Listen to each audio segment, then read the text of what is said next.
Yeah, cold nights I must confess, yeah. There's something in my soul that kept telling me to hold on. Even when the world turned its back on me, I knew deep inside that I wasn't meant to be bad.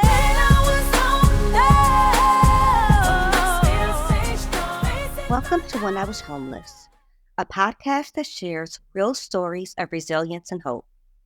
I'm your host, Gabby Cunningham, and today we're having an honest conversation about homelessness, not as statistics, but as deeply human experiences. Each story matters, every voice deserves to be heard, and each guest brings us closer to understanding. Today's episode is a very special one because it features my daughter, Kiara Cunningham.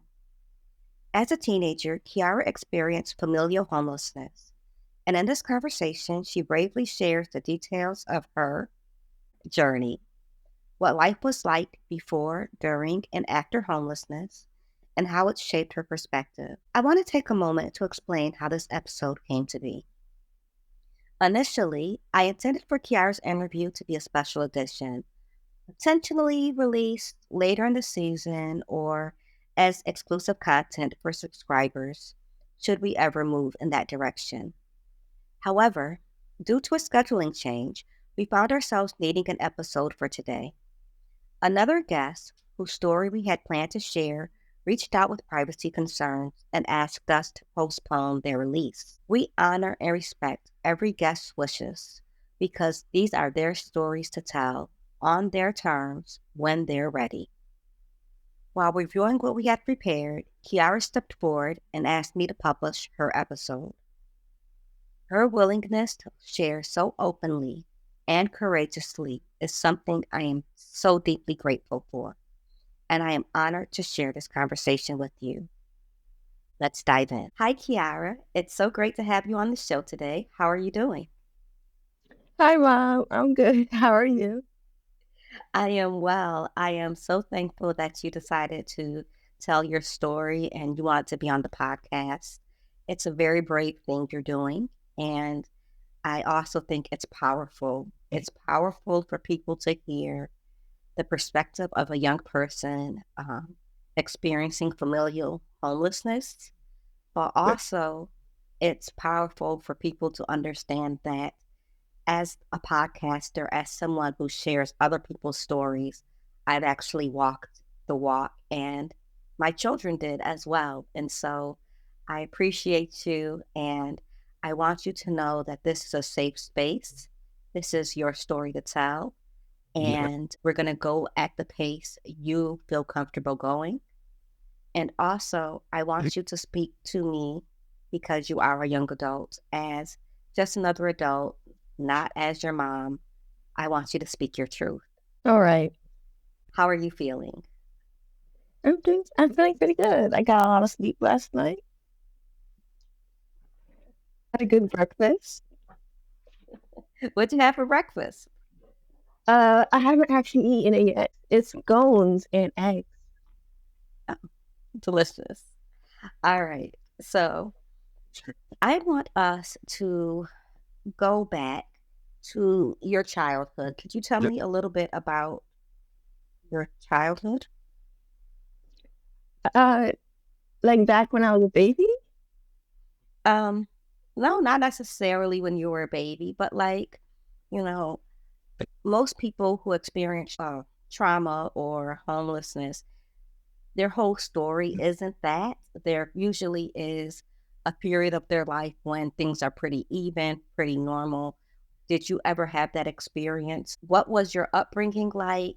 What was before homelessness like for you? Before it was pretty normal up until Dad had passed. I was really good at school. I played with my siblings. We were so good at school that you had decided to homeschool us since the public school system wasn't that great where we lived. I always had what I want. I always had the games and the food I liked and the pets I wanted. It was a really good childhood. Thank you for that, by the way. You're welcome. My pleasure. All right. So let's go back to when it all began. When did things start to change? I think the catalyst was really when Dad had passed, because that is when because before then, he never really wanted to move because, I don't know, he was a man that loved being up back in New York, and it was never in our future. And then we came to visit down here, looking to move down here. And Kaya had gotten sick, and then it started spiraling. Yeah.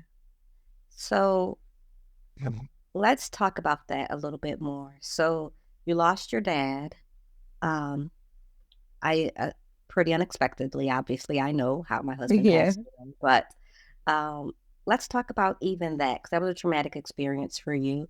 You feel comfortable talking about what that was like for you? Yeah, I feel comfortable. Thank you for asking. Okay, let's talk about it. The night he had passed, it was very normal night. It was all day, it was normal. He came back home, it was fine. It was super surreal to get that call and have you leave and be at my siblings, and we're all making jokes about how he's gonna be fine and how everything's gonna be okay. And then to see you come back home without him and to hear you tell us that he had passed, it was kind of like a dream. Like, it wasn't like real. I didn't really conceptualize the fact that he had passed for a very, very long time. Yeah. And for those listening, my husband passed away on November 16th, 2019, and he was hit by a car on a residential street. And from my perspective, I was working from home at the time, and I was teaching online school and for students in China who were 13 hours ahead. It was their Sunday morning. It was our Saturday night. And I logged off and went onto one of my social medias, and someone had messaged me in giant letters, call me now. And when I saw that, I automatically knew that it was in regards to my husband, but I had no idea what exactly it was. And so, yeah, I called and she let me know that he had been hit by a car and to come to the site where he was, that emergency services were on location. And I said, it's going to take me a moment. I just got off of work. I have to get myself together and get there. I'll meet him at the hospital. And actually, I don't know if I ever told you this, Kiara, but when I said I'll just meet him at the hospital, which hospital are they taking him to? She said, no, you need to come here. And it was then when I actually had a pretty strong suspicion that he had passed or was going to pass, because the next thing she said was, he's still on the ground. And being a nurse in my past life, I knew that there was no way he should still be on the ground. I was hoping that I didn't have to come home and say that your father was gone. But it's very interesting to hear your perspective, and I appreciate you sharing. Okay, so what happened next it was the holiday season, right? Mm-hmm. It was near Kaya's birthday, Christmas. Yeah. For listeners, I have my firstborn child was actually born on December 25th. She was turning 18 that day, and it was the first Christmas without their father. And so, yeah, we came down to Florida to bring in her 18th birthday and have our first Christmas without Dad. What was that like for you? It was really fun. It was miraculous that we got down there because we really didn't think that we were going to be able to get down there. So the whole trip was like a roller coaster ride. We went down to Orlando and we visited Universal and we spent time with our grandma and our aunt and our cousins. And it was a lot of fun. I really fell in love with Florida. Then I always did really want to go back. Same. And fun fact, You were born in Florida, right? I was born in Florida. Yeah. So it was like returning home for you. Okay, so we go back to New York and then we move into our new home. We had just bought a home in a nice suburb. What happened next? Um, right after we got back, it was COVID. Actually, COVID. it was COVID, and I'm pretty sure that we had it because we had gotten really sick once we got back from Florida, and the airport we were in was one where that when the outbreak started. And remember when I was like really sick at like the tail end of the vacation? Yeah. I remember being in the airport and grandma getting me a mango smoothie and trying to drink it, and it tasted like nothing. And I was so sad. I was like, I don't even like mango anymore. Oh, yeah. You and your sister Kennedy got very, very sick. And and it was yeah, it was actually about a week before we left Florida because we were down for 3 weeks, and we had to leave Universal early one day because you guys were not feeling it, and I'm like, I gotta take them home, and we left half our party at Universal, and the four of us, because Kaya came too, we came on back to the condo, and you guys are sick. Like, I Oh. have never been so sick in my life. I thought it was all gonna be over. It was super, super duper sad, but I'm happy you recovered. And then, they were starting to talk about COVID, and I think it was like 2 or 3 weeks into the pandemic, and of course, we were in New York, and so we were one of the first states to shut down, and it was just pandemic 24/7, 24/7, COVID, COVID, COVID, all the time, everywhere. And one day you came in the room and you were like, you know what, Mom? I think, and I was like, you had COVID. She was like, yeah, I think we had COVID. Yeah. Yeah. All right. So well, not COVID doesn't end, but we're in our new place for about a year and a half. We're on lockdown. Um, and then we're able to sublet our place, and we decide to come down to Florida to actually look for an RV Yeah. because we were going to do a year of traveling the United States, and Florida had all the RV trade shows. So we actually went to Tampa, and Mhm. we get to Tampa, and our Airbnb had been canceled, and Yeah, that yeah, was messed up. it was horrible. And It was in clear water. I was so excited. The water looked so nice. And then it was like, no, you actually can't. You actually can't check in. It's like non-existent. Airbnb doesn't exist anymore. yeah, yep. They had I do believe that they ended up closing their Airbnb or taking it off, and it took Airbnb so long to refund us. It was horrible. But we decided in the interim after like 3 days in clear water, because why are we here if we no longer have the Airbnb? Why are we here? Um, we went to a trade show and then we came over to Orlando. Uh, and what happened next? Went over to Orlando because we are in Clearwater, and we are like, we can stay here in Clearwater, or we can go party up in Orlando while we figure out what things could happen. And so we went to Orlando because we missed it from that one time we came down during Christmas, and we were staying in a hotel, or like it was like a resort hotel, and then Kaya started to feel sick, and I remember you and her had went to go on a walk, and she had fainted, and you guys went to the hospital, but they just said she was dehydrated and sent her back. And then we went to another resort, and then it she got real sick. Yeah. Um, that day, the night before, she had been complaining of pain in her neck, and I assumed it was a pinched nerve. because Yeah. she had motion in her neck. She just was saying it hurt when it moved. And 2 days later, she woke up completely paralyzed. She was taken to Celebration Hospital, where she was inpatient for just shy of a month, 10 days in ICU, and then the rest on a step down unit. What was that like for you, Kiara? It was very scary. I was afraid for her. I was afraid for us. I was thinking about when dad had passed, and because before someone close to you really passes away, that feels ephemeral. It doesn't really feel real, like it can't really touch you.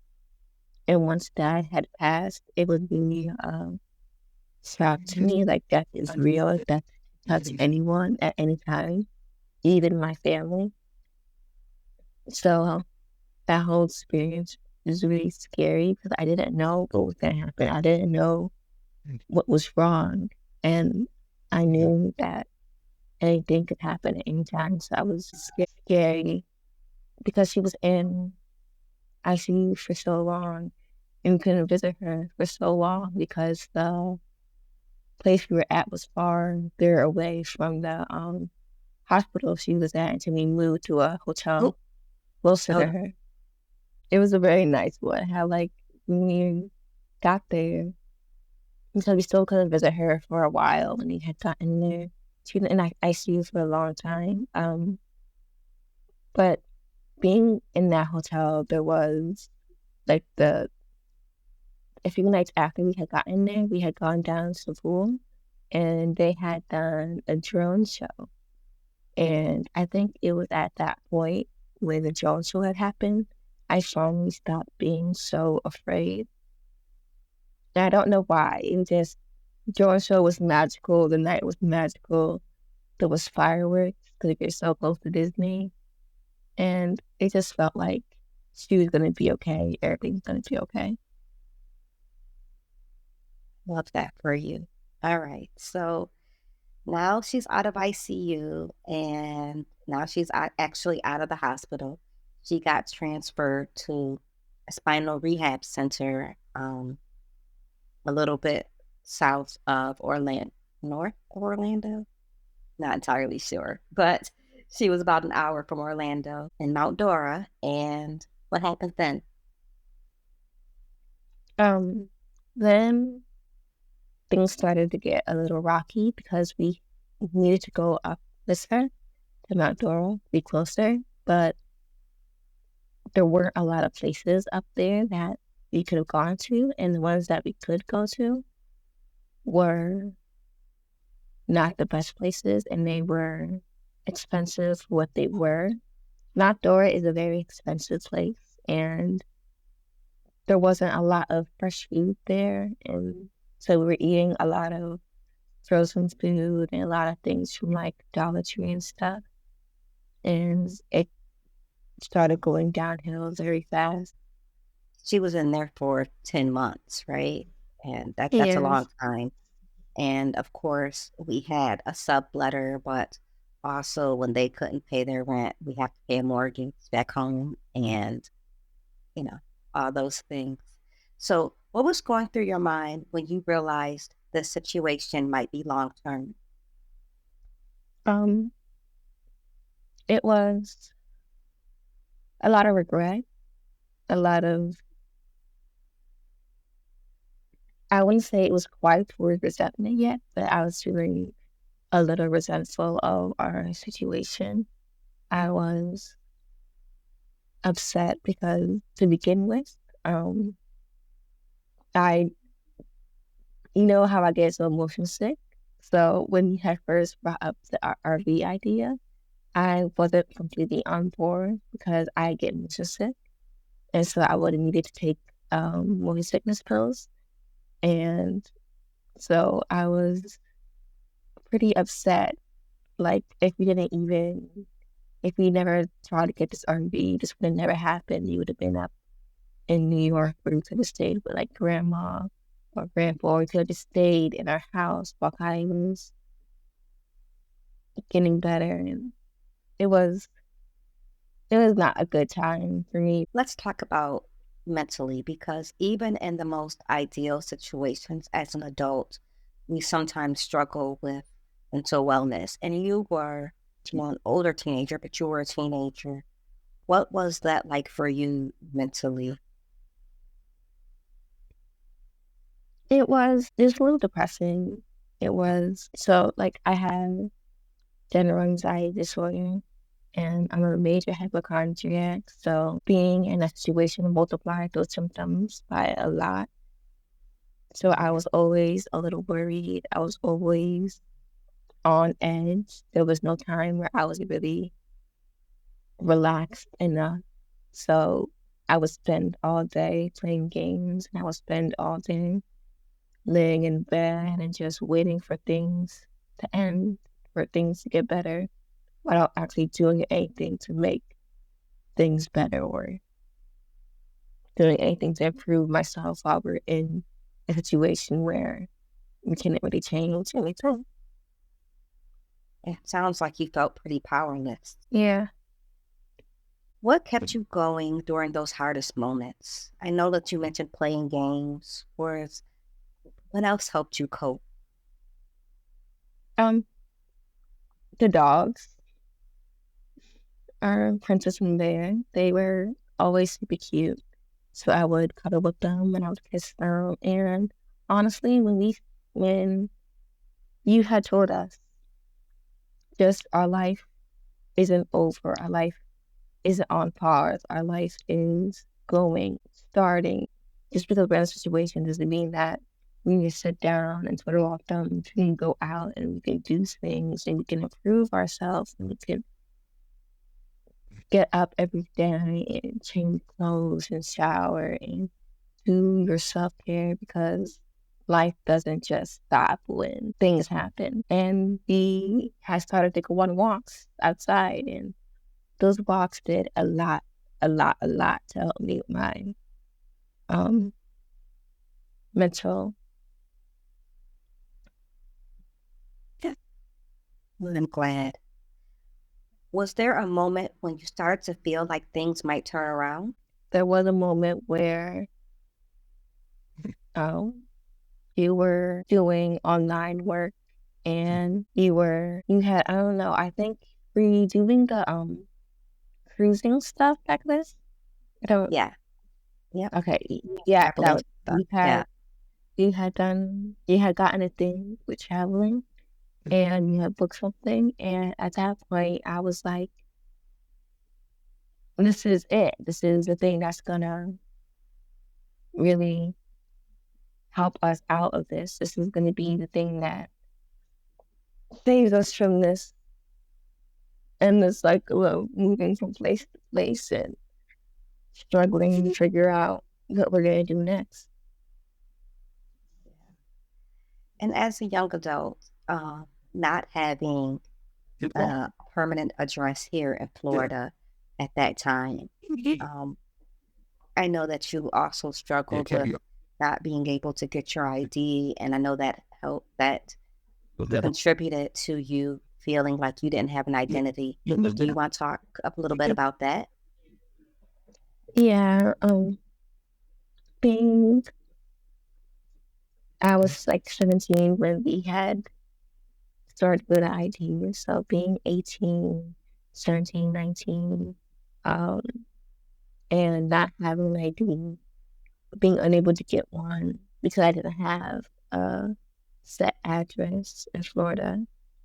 And so, because you're in a more touristy area, they were up seeing the job signs that are up in like McDonald's and Wendy's, and even being a housekeeper and knowing that I can do that, I can help, and just having the one hurdle of not having an ID was really hard. It was incredibly depressing. I remember talking to you about it and just asking and asking and asking over and over again, how can we get it? How can we do it? How can we do this? How can we do that? can we get like a PO box or something?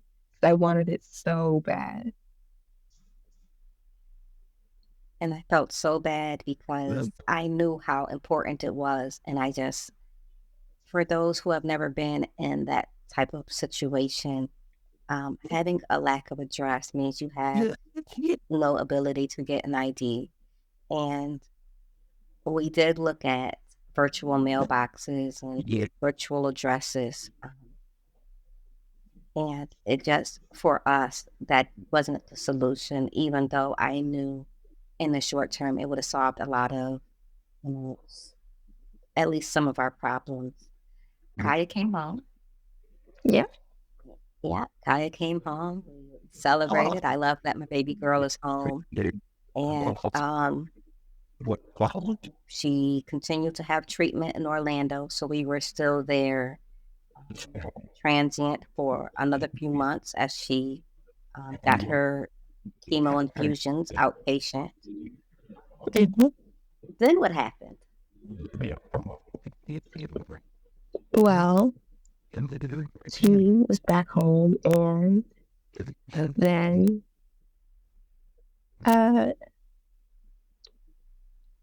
Where'd you I'm move? trying to remember. Where'd you move to? Oh, yeah. Oh, okay, I totally forgot. You moved to Jacksonville, Yeah. Moved to which is like Jacksonville. is like our hometown, but like in Florida, which is really crazy. Yeah. And we signed the lease. Yay! Yay. And what were you able to do? I had gotten my ID, and I had taken a terrible ID picture. Horrible ID picture. All right. Well, horrible ID picture aside, you've achieved so much since then. You have an ID, you have stable housing. What's next for you? Well, I am looking into getting CNA training. Yeah. Well, we moved, first of all, we had moved out of Jacksonville, and we came down to where we're at now because you had your nonprofit down here, and I'm looking at the colleges down here and soon CNA training. I'm looking at all the job opportunities down here. I'm trying to see if I can take graphic arts classes because while we were in the situation, we had motivated me to continue on and improving my art. And I have gotten so much better at art since we've been down in Florida. So I'm on a ride that way for as long as I can and see if I can do something with that. That sounds lovely. And you're going to go far. You are Yeah.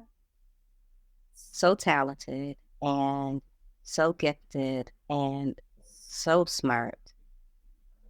And I'm super excited to see what God has for you and how you're going to put your impact on the world, even starting with this podcast. What is one thing you wish others understood about homelessness? That it can happen to anyone at any time for any reason, that it doesn't always look like someone on the street with a cardboard sign. There's someone on the internet, on TikTok Live, telling you that they're homeless and that they need money for their housing. It could be your sister, it could be your brother, it could be literally anyone. When we had been struggling, going from place to place to being transient, we had met so many families who daily life was living in a hotel and who barely got by, even being a dual family household or and so many kids that lived life in a hotel and went to school from a hotel, and it was really eye opening because I think in the general perception of homelessness, it's only drug addicts, it's only people who don't want to work, it's only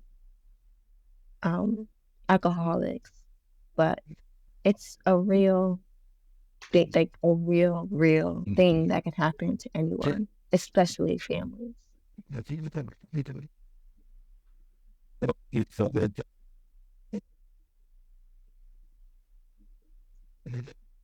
Yeah, I love that you say that because obviously that's something that I truly believe, which is why we have For My Bonus Child. And that's why our services help people who are persistently homeless, the people who live in hotels and who live in motels or sometimes their car, or who may have been in a motel and get a one-time assistance from an agency or a federal government, and then 3 or 4 months later find themselves back in a situation. We hear so many of those stories, right? Yeah, so many of Taze's friends when we were in hotels were people who were stuck in that cycle for a long time, especially seeing all the I remember this one family that Taze had, well, my little brother, his name's Taze, had played with a lot, and um it was a normal family. It was like someone would see out on the street, say hi to, goes to work, and they were stuck in a situation because even though both of the parents were working, even though they were both working hard and overnight, it's just so prohibitively expensive down here in Florida that the only thing they could afford while still feeding their children, while still clothing their children, was a hotel room. And it's a vicious cycle because when you're paying $350, sometimes $400 a week to stay in a hotel, how are you ever going to save money for a security deposit, a first month rent, or utilities, right? It seems Right. impossible. And Possible. people say that just leave the state, but how are you going to get the savings to leave the state if you can't even get a house in the state? Like, it's expensive to move out of state. Like, it was so expensive for us to come down here, even find an RV. How can people who are making not a ton of money be able to get a car or rent a car or even get a bus to move out of state? That's like $400, $500 that, you know, goes to their housing and goes to their food. Absolutely. And I love that you brought that up because what I want people to understand also is resources for most people are finite, right? They can expand and they can shrink, but you're they're never going to necessarily reproduce at the same rate that you're spending. So Right. for us, when we came down, we had savings. We had Mm-hmm. I had paid down all my credit cards, and I had my 3 emergency credit cards with zero balance, and I thought we were in a great position for what we had planned. And it very quickly snowballed with just the expense of living in a hotel. Yeah. Because it's like, it's even the very cheapest ones are like $70, $80 a night. And being down here in Florida, a lot of them like add on the resort costs. So it's like $130 a night. And when we came down here, we were just paying that like every single night. And after you've been here for months, you learn that if you talk to the manager, sometimes you can get it down cheaper if you pay week by week. But once you start really paying week by week, it's like you're kind of stuck there because it's not like it's affordable then. It's just more affordable. That's a good way to put it. And there are millions of people in this situation. One of my favorite movies is The Florida Project, and it tells the story of a young mom and her daughter Mooney that are living in a motel. And it's not for all audiences. So if you decide to watch it, understand it is rated R. And even though it stars 6-year-olds, it's not something I'd want my 6-year-old to watch. It's not Oh something no. I watch around my 9-year-old. So I do want to put that content warning out there. But also, I would like to tell you and encourage you to watch it because it's a very realistic view into people who live in motels. Everyone is not like Haley, the main character. There are some, like the grandmother who is taking care of her grandchildren. We got that story a lot as well, that a lot in real life. Or the mom who works at like the pancake house and is taking care of her son. At one point, we We stayed saw at, someone like that. yes, I was just going to say, at one point, we stayed at a motel that was right next to a Waffle House, and we saw so many people who were working at the Waffle House, but having to live at the motel. Yeah. Yeah. The Florida Project, when I had first seen it, I had cried because it's a really compelling and sad movie, but it was so, I related to it so much. Like I had seen the people there. I had seen those characters in real life doing the same. Like it was such a compelling movie. It was an amazing movie. I do recommend it if you have a strong enough stomach for sad movies. It's a movie that can trigger you. Um, Very and much. and I appreciate you being honest and saying that you had a hard time watching it. The first time I watched it as we were coming out of our situation, yeah, I was very triggered as well. Um, and for me, it was a type, no, watch it again. And then it was like, no, watch it again. And I wasn't necessarily being desensitized.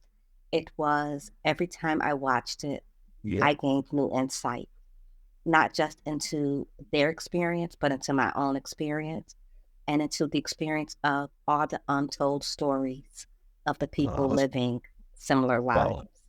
And there's millions of them. All right, my love. So let's move on to you as a young adult. What advice would you give someone, especially another young adult who is currently experiencing homelessness and specifically familial homelessness, wherein they're not the main driver of income in their household and they may feel like helpless or maybe even hopeless? What would you tell them? Um, that even though it feels like forever, even though it feels like you're missing out and that your life might is over, it's not. That there are always things to do, there are always things to practice, there are always things to work on while you're in the situation. Like I had found solace in working on my art, knowing that even though right now I'm in a place where maybe I can't go out and get a job, or maybe I can't go to college and do the things that other people my age are doing, I can work on something that I find meaningful. And I did. And that, again, it's not forever. It's a very small moment that feels very big. And just keep focused on what you find important, which is, family, which is keeping your hygiene up, which is a major thing people don't really think about. Keeping your hygiene up is so important to your mental health and your mental wellness, especially when you're experiencing homelessness, because you start not caring, because you're not going anywhere, you're not doing any things, you're not playing with your friends, you're not going out and like getting food or like going to movies. But even though you're not going out and even though you're not meeting anyone, it's so important to keep up with it. I agree. And I thank you so much for sharing your story, for having this really just vulnerable and honest conversation with me. You are so brave. And I just want to applaud you and also tell you how phenomenally proud of you I am. Thank you so much for coming today. Thank you for having me. Thank you for sharing your story with us today, Kiara. And to our listeners, remember, homelessness is not an identity. It's an experience and one that can happen to anyone. Your story matters, and so does your voice. If you'd like to learn more about how you can make a difference to support families in need, visit formybonuschild.org. There you will also find Kiara's episode along with conversation starters, workbook points, resources. Until next time, I'm Gabby Cunningham, reminding you to listen with compassion, act with kindness, and hold space for every story, including yours.